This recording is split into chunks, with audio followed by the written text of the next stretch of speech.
April is Distracted Driving Awareness Month. It is, and more than just leaving your phone alone while driving. There's a lot more to it, and CHP Officer John Fransen is in with us today. Good morning. Good morning. Well, let's talk about this. You're trying to send out a message, but it's not all about this, right? The phone? Right, that's just one component of distracted driving. We see a whole wide range of distractions out there, everything from people applying makeup to doing their taxes to being distracted by completely looking at the occupants in the back seat. And what we're looking for is if somebody's taking their eyes off the roadway for several seconds at a time, they're essentially driving blindfolded. And so it's not just the distracted driving law as far as texting that we're looking at, it's also basic speed law. If your visibility is 0 on the road, your safe speed is 0 miles per hour. So we'll issue that citation, and that's a moving violation. What do you recommend? I know some people are now using the apps on their phones. A lot of parents are concerned because I think you just get so used to having the phone. So some people will put alerts on their phone where, you know, it texts back automatically to say I'm driving, or putting it in the back, you know, not even having it there. I don't know if you have any other advice for all types of distracted driving. What is your advice? Number one, our advice is people need to pay attention to the road. I mean, the primary responsibility of driving is being attentive to driving.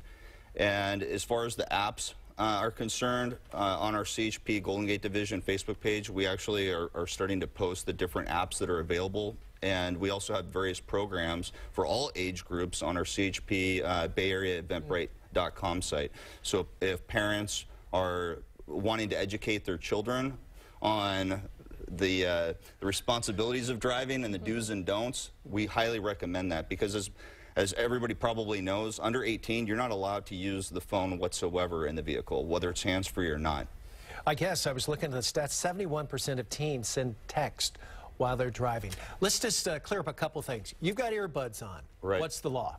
So a lot of people think if they have the earbuds, they're home safe. You can only have one earbud in it, and hopefully that's the one with the mic on it, right? But if you have both ears covered, that's actually a moving violation. That's worse than if you had the phone right up to your ear. No kidding. And what if you're stuck in traffic, stop and go, pumping the brakes, and you glance down at your phone and you're right next door? Are you going to pull that car over or what? Absolutely, and you can even be stopped at a traffic light. If you look, you're holding your phone and you're looking at your phone, or you're depressing the interface of the phone, we can still pull you over. If you're in the driver's seat and that engine's running, you are a driver. Keep your eyes straight. Absolutely. Now, someone's wondering, can you eat behind the wheel? You know, what are the rules? Because you talk about it's not just the phone. I guess that's discretionary. I mean, if you have a giant pizza and you're rolling it up like a burrito and you're trying to eat it in one foul swoop, you can't see the road in front of you, absolutely. We're going to look at that case by case, and we'll take appropriate enforcement action. I also wonder what to do I know a lot of drivers get irked when you see people on the freeway behind their phones. What do you recommend other drivers do when you see distracted driving happening next to you in concern? Do you call in? You guys say you'll pull them over if you see it. But. Right. Technically, if there's an emergency, and you can use the phone to report an emergency. Obviously, that would be kind of interesting if somebody's using the phone to report somebody else using the phone.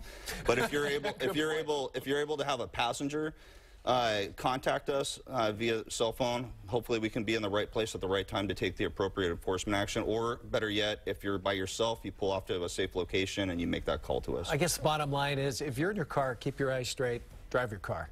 Absolutely. It's as simple as if you're driving, drive the car. That's your primary responsibility. And my last question, there's so many tech things going on in cars now that distract you, that might entertain you or help you navigate.